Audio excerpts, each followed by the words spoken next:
해서 자녀에게 들려주라고 하는 제목으로 함께 말씀을 나누도록 하겠습니다. 본문 말씀을 보면 내 아들아라고 하는 그런 표현으로 시작이 되어집니다. 그러니까 1차적으로는 그런 의미겠죠. 아버지가 아들에게 들려주는 신앙에 관한 이야기. 이렇게 해야 하나님을 더욱 사랑할 수 있고 하나님을 잘 섬기는 것이란다라고 하는 것이겠죠.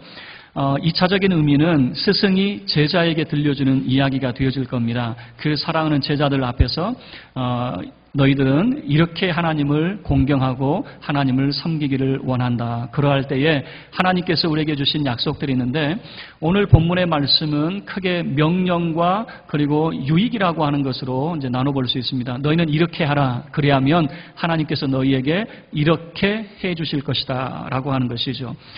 이런 5가지 이제 교훈이 주어지는데요. 사실 우리 인생에 필요한 모든 것들이 이 속에 담겨져 있습니다. 우리 인생이 원하는 장수, 평강, 그리고 하나님과 사람 앞에 은총을 입고 또 귀중히 여김을 받게 되어지는 것, 건강하게 되어지는 것, 그리고 우리 인생의 길을 하나님이 지도해 주시는 것, 그리고 재물의 복. 이 모든 것들은 모든 사람들이 바라고 원하는 것들인데 하나님의 명령을 우리가 지켜 따르게 되어지면 우리 필요한 모든 것을 하나님이 채워주실 것이다 라고 하는 것을 보여주고 있습니다.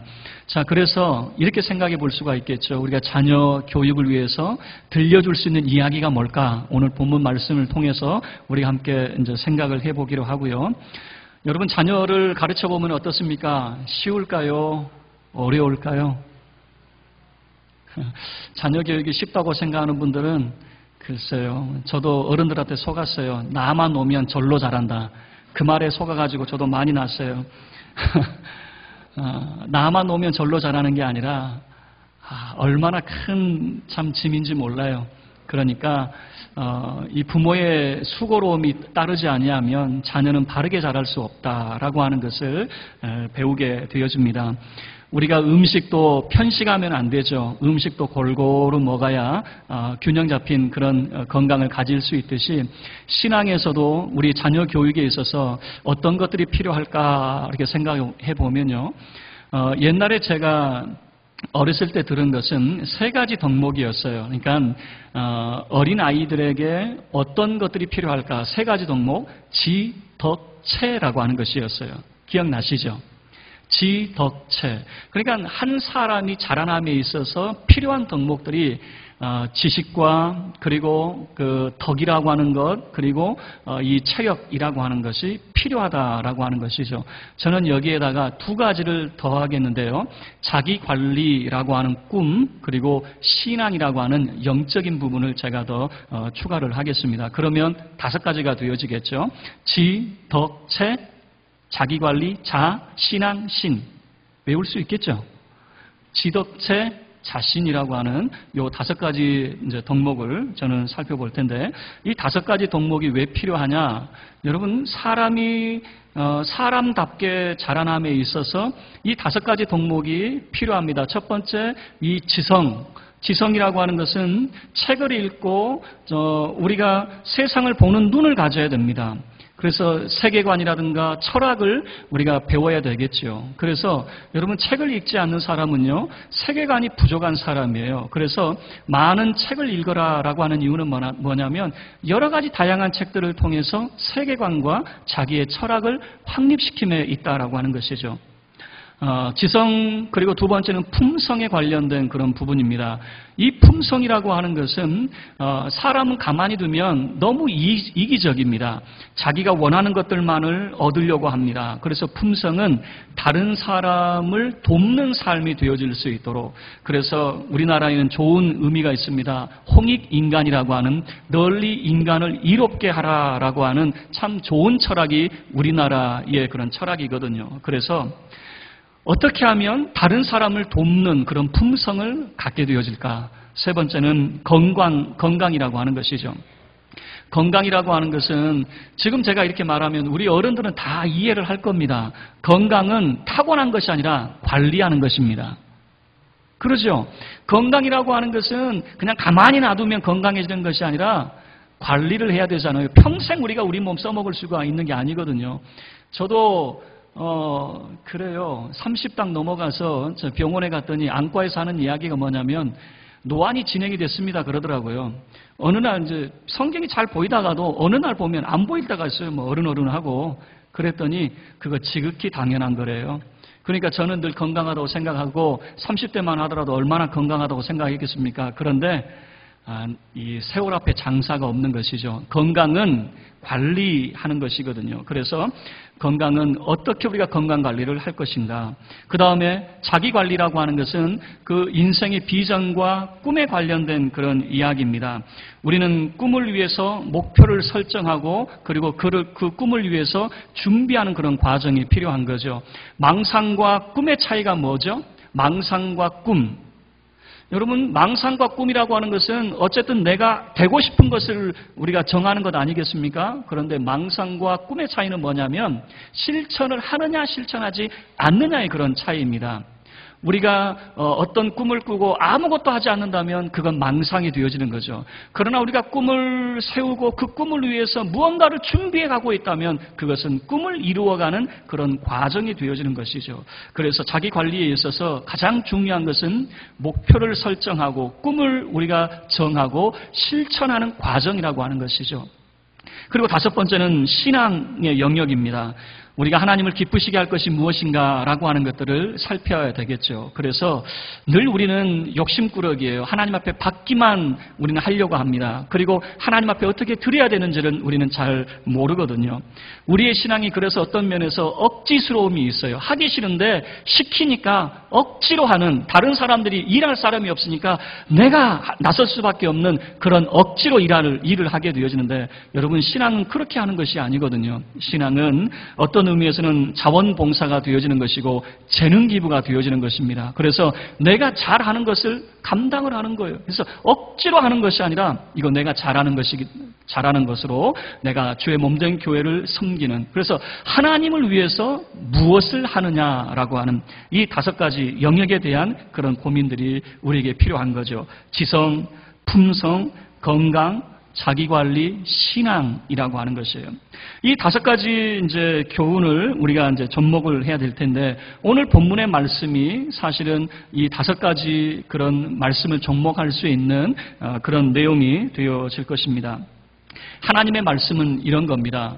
우리를 지으신 하나님께서 우리에 대해서 너무나도 잘 알고 있어요. 그래서 여러분, 우리는 정말 하나님 앞에 우리 인생을 다 맡기고 하나님의 말씀을 우리가 묵상하다 보면요, 우리가 원하는 것들을 다 얻을 수가 있는 것입니다. 그게 바로 오늘 잠언 3장에서 들려주는 그런 말씀이죠. 그래서 성경이 말하는 자녀들에게 우리가 무엇을 가르칠 것인가, 우리의 자녀들에게 신앙의 교육, 신앙의 그런 계승들을 우리가 어떤 것들을 우리가 계승시킬 것인가라고 하는 것을 우리가 살펴보도록 하겠습니다. 첫 번째, 지성에 대한 이야기가 1절과 2절의 말씀에 담겨져 있습니다. 제가 1절을 읽으면요, 자, 1절은 명령입니다. 너는 이렇게 하라. 그러면 2절은 그럴 때 하나님께서 우리에게 이렇게 해주실 것이다 라고 하는 유익에 대한 그 이야기를 소개하고 있거든요. 제가 1절을 읽으면 여러분은 2절을 읽어주시길 바랍니다. 내 아들아, 나의 법을 잊어버리지 말고 내 마음으로 나의 명령을 지키라.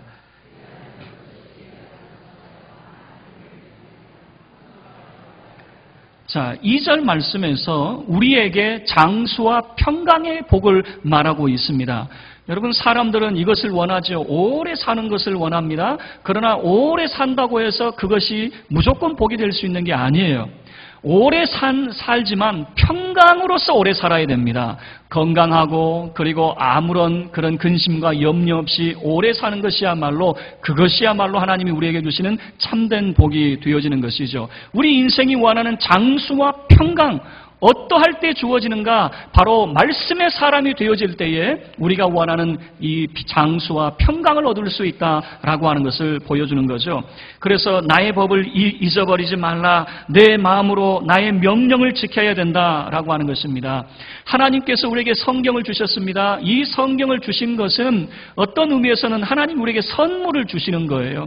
우리 인생은 어떻게 살아가야 될지 우리는 잘 몰라요. 알 수 없어요. 그래서 하나님이 우리에게 선물을 방법을 주셨어요. 이렇게 살아봐라. 그러면 네가 원하는 것을 다 얻을 수 있고 너의 삶이 실패자가 아닌 성공자의 삶을 살게 되어질 것이다 라고 하는 거예요.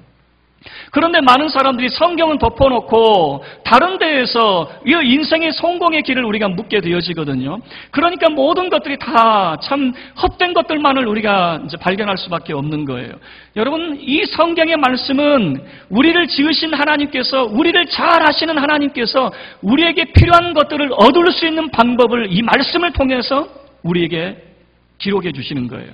그래서 무엇을 말하고 있습니까? 우리 인생이 원하는 장수와 평강, 그것을 얻을 수 있는 것, 바로 하나님의 말씀의 사람이 되어질 때에 얻을 수 있다라고 하는 것이죠. 그래서 우리의 지성은 하나님의 말씀을 우리가 묵상을 해야 됩니다. 그래서 유대인들은요, 말씀을 묵상하는 시간과 기도의 시간을 이렇게 이야기하면은 말씀 묵상의 시간을 더 귀하게 여깁니다. 그러나 우리 한국 사람은요, 성경 읽는 시간보다도 기도하는 시간을 더 소중하게 여기는 것 같아요. 자, 유대인들이 왜 말씀 묵상의 시간을 귀중하게 여깁니까? 기도의 시간은 우리가 하나님 앞에 아뢰는 시간이잖아요. 그러나 말씀 묵상의 시간은 하나님의 뜻을 우리가 알아듣는 시간이잖아요. 하나님께서 우리에게 말씀해 주시는 시간이잖아요. 그래서 듣는 시간을 더 많이 할애해라 라고 하는 거예요. 진리를 탐구하는 시간이야말로 그 어떤 시간보다 가장 소중한 시간이라고 이야기하거든요. 여러분, 말씀을 가까이 하시기를 바랍니다. 말씀을 묵상하시길 바랍니다. 말씀의 사람이 되어지기를 바랍니다. 그 말씀이 여러분으로 하여금 장수하며 평강하게 할 것입니다. 우리의 지성은 말씀을 묵상하는, 그리고 3절과 4절 말씀을 통해서 우리의 품성, 자, 우리는 어떤 품성을 가져야 될 것인가? 3절 제가 읽으면 4절은 여러분이 읽어주시길 바랍니다.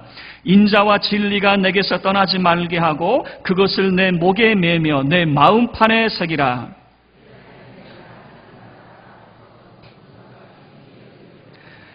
하나님과 사람 앞에서 은총과 귀중히 여김을 받는 사람, 어떤 사람인가? 여러분, 우리가 원하는 것 아니겠습니까? 이렇게 은총의 사람이 되어지고 모든 사람들에게 참으로 우러러보는 귀중히 여김을 받는 사람, 어떠할 때에 우리가 인자와 진리의 사람이 되어질 때에, 다른 말로 이야기하면 사랑과 참으로 참됨의 사람이 되어질 때에라고 하는 거예요. 그래서 우리의 품성은 두 가지를 견지를 해야 됩니다. 사랑과 의라고 하는 이 두 가지를 항상 견지하고 있어야 됩니다. 만약에 우리가 사랑만 말하게 되어지면요, 의를 우리가 무시하게 되어지면은 교훈과 책망이 빠지게 되어집니다. 반대로 의만 강조하게 되어지면은 교훈과 책망은 있을지 몰라도 사랑으로 감싸주고 사랑으로 위로함이 사라져 버리는 거예요. 그래서 우리의 품성은, 우리의 신앙의 인격은 어떤 인격을 갖춰야 되느냐? 인자한 사람이요, 진리의 사람이 되어져야 된다라고 하는 것을 보여주는 거죠. 여러분, 한번 생각을 해보세요. 이런 우리의 품성이, 이런 덕스러운 사람, 인자와 진리를 갖추고 있는 이런 사람이 되어질 때 모든 사람이 우러러보는 사람이 되어지는 것이죠. 왜 우리가 그 사람을 존경하지 못합니까? 사랑은 많을지 몰라도 의가 부족한 사람, 반대로 참 의는 많을지 몰라도 사랑이 부족한 사람, 그런 거 있잖아요. 일은 열심히 해놓고 말로 다 까먹는 사람, 뭔가 하나가 부족하기 때문에 존경을 못 받게 되어지는 건 아니겠습니까? 그러나 인자와 진리의 이런 품성을 갖게 되어질 때에 하나님도 알아주시고 사람도 알아주더라, 그 말입니다. 하나님과 사람 앞에 은총과 귀중히 여김을 받게 되어질 것이다 라고 하는 것이죠. 그리고 이제 세 번째는 5절과 6절 말씀을 통해서 자기 관리에 대해서 우리가 생각해 볼 수가 있을 겁니다. 여러분, 자기 관리라고 하는 것은 우리의 비전과 우리의 꿈, 우리가 행하는 일이 과연 올바른 일인지 우리는 알 수 없어요. 그러나 여러분, 5절과 6절 말씀이 우리에게 잘 보여줍니다. 5절은 제가 읽고 6절 여러분이 읽겠습니다. 너는 마음을 다하여 여호와를 신뢰하고 내 명철을 의지하지 말라.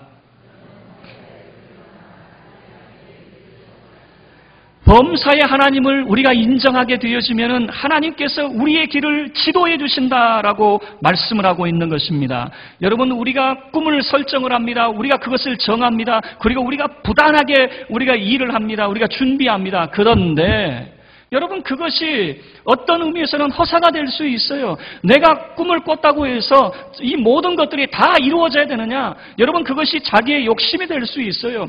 우리가 요셉이라고 하는 사람을 잘 압니다. 아버지에게 사랑을 받았습니다. 아버지가 채색옷을 입혔습니다. 정말 아버지께서 귀하게 여긴 사람이었습니다. 그러나 그 요셉이 뜻하지 않게 애굽의 종살이를 하게 되어지고 옥중에 그가 갇히게 되어집니다. 왜 그런 삶을 살아야만 됩니까? 아마 그는 그것을 상상하지 못했을 거예요. 형들보다 자기가 뛰어난 사람이 될 것이라고만 생각하지 않겠습니까? 그것은 하나님이 그에게 주신 꿈이었습니다. 형들의 볕단이 자기 곁단에게 절하는 꿈, 해, 달, 별들이 자기에게 절하는 꿈을 통해서 내가 장차 위대한 사람이 되겠구나. 아마 이런 생각을 했겠죠. 그러나 하나님의 계획 속에서는 그를 낮은 자리에 내려놓으신 거예요. 낮은 자리에서 다시금 하나님이 어떤 분인지를 알게 만든 거죠. 여러분, 사람이 낮아져 봐야 겸손하거든요. 낮아져 봐야 모든 사람 앞에 정말 내가 얼마나 실력 있는 사람인지 우쭐대지 않거든요. 그래서 여러분, 신앙하는 사람들 다 돌아보면요, 겸손해요. 겸손한 사람들의 삶을 뒤돌아보면은 한번 낮아져 본 경험이 있는 사람이에요. 그래서 이런 하나님의 낮아지게 하심을 경험한 사람은 절대 교만하지 않아요. 그의 신앙이 늘 겸손한 신앙이고 정말 다른 사람을 뒤돌아보고 하나님 앞에서 자기 자신을 돌아보는 그런 신앙이 되어지거든요. 자, 이렇게 이야기합니다. 마음을 다하여 여호와를 신뢰하라.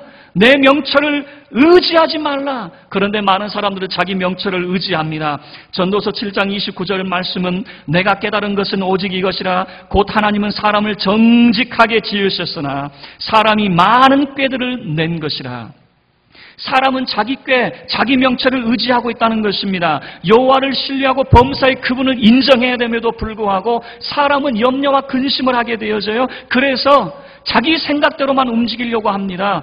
여러분, 양을 우리 잘 알죠? 양은 멀리 내다보지 못해요. 그저 가까운 것만 보게 되어지는 것이죠. 이 양의 모습이 우리 인생의 모습과 얼마나 똑같은지 몰라요. 우리 인생에게 알려지지 않은 것이 무엇이냐면 내일에 대해서는 알려지지 않았어요. 우리 인생은 다 오늘만 알고 지내게 되어지는 것이죠. 왜 하나님께서 우리 인생에게 내일을 알려주지 않았습니까? 내일을 알려주지 않은 이유는 무엇이냐면 범사의 그를 인정하고 하나님을 신뢰하도록 내일을 알려주지 않았다라고 하는 거예요.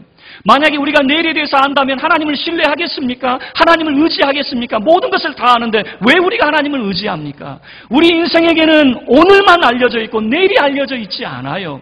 그런데 우리가 하나님을 신뢰하고 범사에 그분을 인정하게 되어지면 하나님이 우리 인생길을 인도해 주셔서 실패한 인생, 헤매는 인생 되지 아니하고 하나님의 은혜 가운데 성공자의 인생을 살게 하신다라고 하는 것이에요. 우리의 걸음걸음을 인도해 주신다는 겁니다. 젊은 청년들이 고민합니다. 어떻게 사는 것이 정말로 내가 원하는 삶이 되어질까? 무엇을 해야 내가 잘 살 수 있을까? 자기 고민과 자기 걱정 속에만 있고 하나님을 신뢰하지 않고 하나님을 인정하지 않거든요. 성경은 이야기합니다. 하나님을 신뢰하고 하나님을 인정하십시오. 그러면 여러분의 길을 하나님이 지도해 주실 겁니다. 여러분, 우리의 꿈도 마찬가지입니다. 우리의 비전도 마찬가지입니다. 하나님 앞에 우리의 꿈을 아뢰죠. 그러면 하나님께서 우리의 꿈을 인도해 가시는 겁니다. 하나님께서 원하시는 때에 원하시는 방법대로 하나님께서 우리를 세우게 되어지는 것이죠. 여러분, 여러분의 자녀들이 꿈을 갖는다면 몇 살 때 그 꿈을 가져야 될까? 15살 청소년 시기에 꿈을 가져야 됩니다. 20살의 꿈을 갖게 되어지면 너무 늦어요. 30에 자기의 꿈을 보통 10년은 준비를 해야 되거든요. 10년, 30에 준비하면 그 인생은 너무 늦는 겁니다. 만약에 30세에 그 꿈을 알고 40대를 준비한다면 그건 더더욱 늦는 거예요. 15세, 10대 때 자기 꿈을 정하고 20대는 그 꿈을 준비해야 30대부터 그가 그의 삶을 펼치게 되어지는 거예요. 여러분의 자녀들, 여러분의 손주들, 여러분 가르칠 때에 꿈에 대해서 물어보셔야 됩니다. 너는 꿈이 무엇이냐? 그리고 그 꿈을 위해서 어떻게 준비하고 있느냐? 여러분, 그런데 우리 한국 사회에서는요, 공부를 많이 합니다. 공부를 열심히 하라고 가르쳤습니다. 그런데 20대, 30세가 되어도 자기 꿈이 무엇인지, 자기 비전이 무엇인지, 내가 무엇을 좋아하고 무엇을 내가 하고 싶은지를 몰라요. 찾지 못해요. 그러다 보니까 정말 고등교육을 받았음에도 불구하고 인생에 대한 참된 행복을 느끼지 못하게 되어지는 것이죠. 자, 네 번째입니다. 건강에 대한 그런 이야기입니다. 자, 우리가 이 건강에 대한 이야기는 7절과 8절 말씀을 통해서 보여주고 있는데 7절은 제가 읽고 8절 여러분이 읽어주시길 바랍니다. 스스로 지혜롭게 여기지 말지어다. 여호와를 경외하며 악을 떠날지어다. 이거 참 중요한 이야기를 하고 있습니다. 우리 몸에 양약이래요. 참 좋은 약이 되어진대요. 그리고 우리 골수로 하여금 윤택하게 한다는 것은 우리에게 건강에 대한 이야기를 보여주고 있거든요. 우리에게 도대체 무엇이 좋은 약입니까? 7절 말씀에서 너 스스로 지혜롭다 여기지 마라 그 말입니다. 그러면 어떻게 해야 됩니까? 여호와를 경외하고 악을 떠나야 된다라고 하는 거예요. 스스로 지혜롭게 여기는 사람은 자기가 모든 문제를 다 해결하려고 합니다. 자기가 모든 문제를 해결하려고 하다 보니까 무슨 모순에 빠지게 되어지면 그 사람도 자기도 모르게 악에 빠질 수 있다 그 말입니다. 세상에서 살아남으려고 하다 보니까 자기도 세상과 싸우려고 보니까 악해지는 거예요. 여러분 시편 1편 1절 말씀 여러분 암송하고 있지요? 시편 1편 1절 우리 합독하겠습니다. 시작.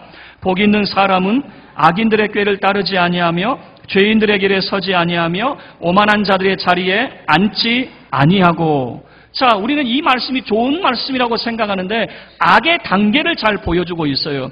처음부터 악한 사람이 되는 것이 아니라 첫 번째 단계는 뭐냐면 악인의 꾀임에 빠진다 그 말입니다. 두 번째는 그 악인들의 길에 서 있더라 그 말입니다.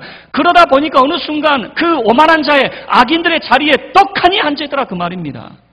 처음부터 악한 사람이 되는 것이 아니라 어느 순간 보니까 악한 사람들과 상대하다 보니까 자기도 모르게 악한 사람이 되어져 있더라 그 말입니다. 그래서 여호와를 경외하는 사람이야말로 건강하게 되어진다. 여러분 무슨 말입니까? 여호와를 경외하는 것이 무엇이냐? 7절에서는 이렇게 말하고 있어요. 악에서 떠나라 그랬어요. 악에서 떠나라. 우리가 악한 마음을 품게 되어지고 악한 환경에 빠지게 되어지니까 우리가 그런 우리 마음의 병이 들게 되어지는 거예요. 성경이 말합니다. 여호와를 경외하고 악에서 떠나십시오라고 하는 거예요. 여러분 악이라고 하는 것이 무엇입니까? 우리 마음에 드는 악한 생각들이 있어요. 다른 사람을 미워하고 시기하고 질투하는 마음이 있어요. 우리 마음속에 불만족스러운 생각이 있어요. 이것들을 우리는 현대인들이 말하는 스트레스라고 말을 하게 되어집니다. 이런 것들이 우리를 병들게 만드는 거예요. 이런 것들에서 떠나라 그 말입니다. 악한 환경에서 떠나라 그 말입니다. 그래서 사람은 항상 좋은 것을 보셔야 되고요. 좋은 생각을 가지셔야 됩니다. 그것이 우리에게 양약이 되어지라 그 말입니다. 좋은 약이 되어지는 거예요. 자, 그리고 마지막 5번째 신앙에 대한 이야기입니다. 우리가 하나님 앞에 어떻게 해야 되는가? 9절과 10절 이야기죠. 9절을 제가 읽겠습니다. 내 재물과 내 소산물의 처음 익은 열매로 여호와를 공경하라.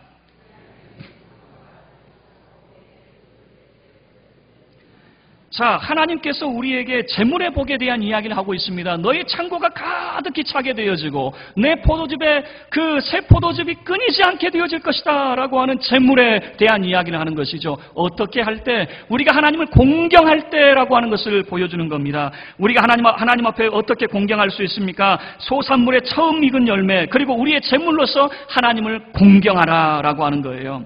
자, 이 모습을 보면요, 우리의 그런 이 발달 단계와 생각해 볼 수가 있어요. 어린 아이를 보면요, 모든 것이 자기 것이에요. 그리고 자기 손에 쥐어지면 절대 내놓으려고 하지 않아요. 제 막내 아들 5살인데요, 이 아이는요, 로봇 인형이 좋은가 봐요. 그래가지고 잘 때도 그것을 꼭 품에 안고 잡니다.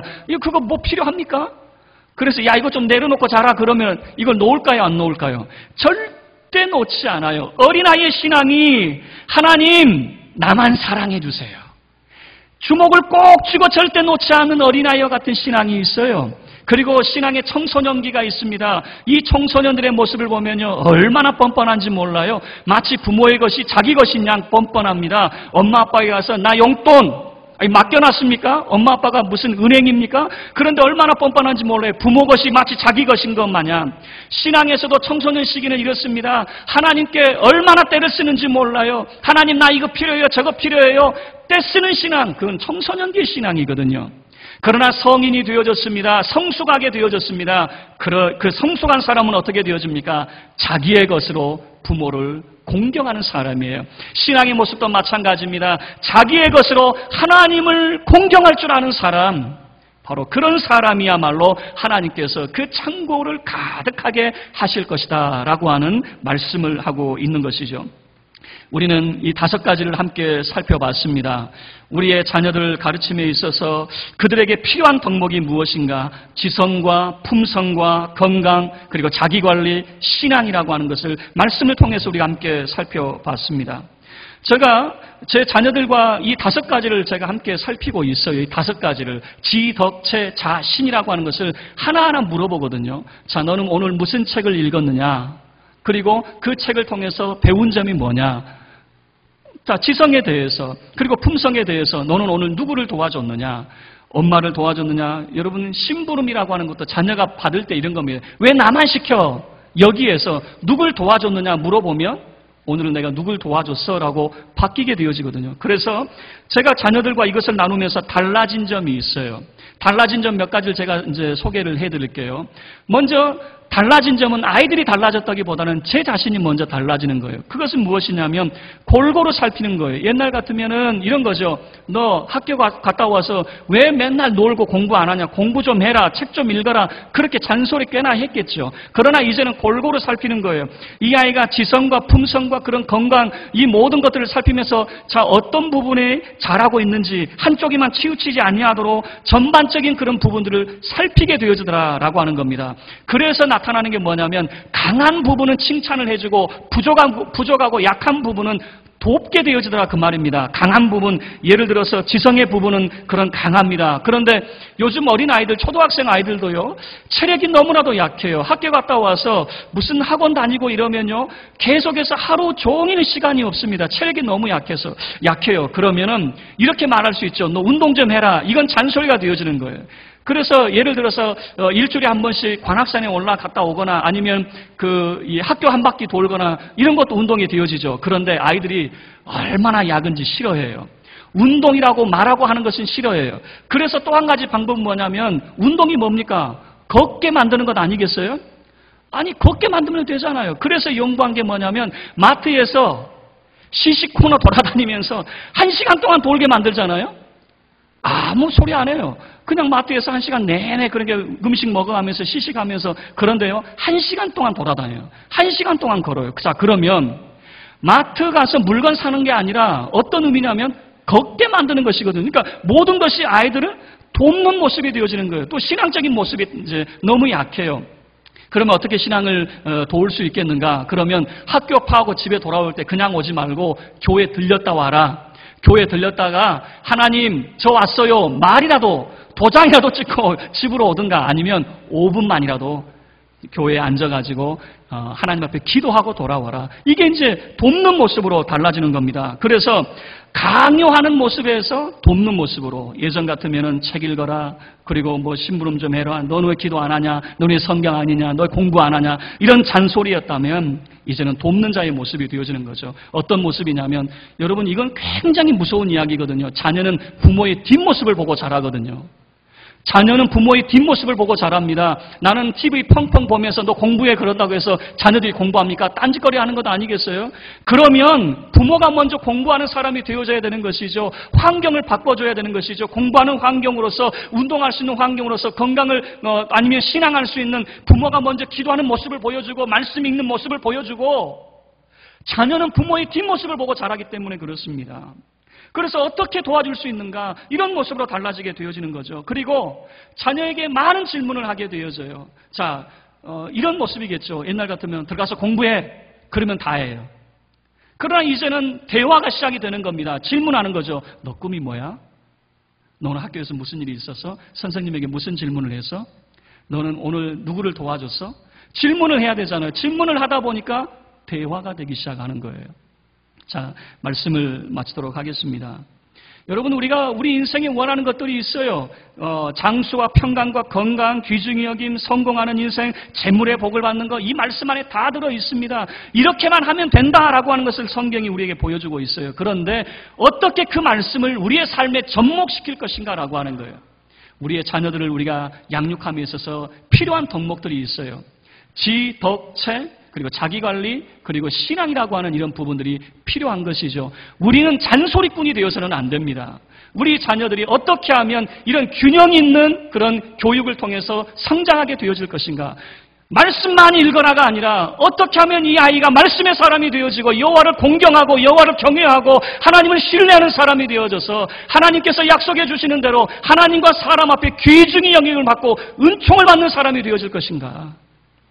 저와 여러분이 주께서 우리에게 들려주신 이 말씀대로 여러분의 자녀가 신앙 안에서 올곧게 자라서 하나님께서 우리에게 약속하신 이 모든 복을 받는 축복의 자녀가 되어지기를 주의 이름으로 축원합니다. 우리 다 같이 자리에서 일어서서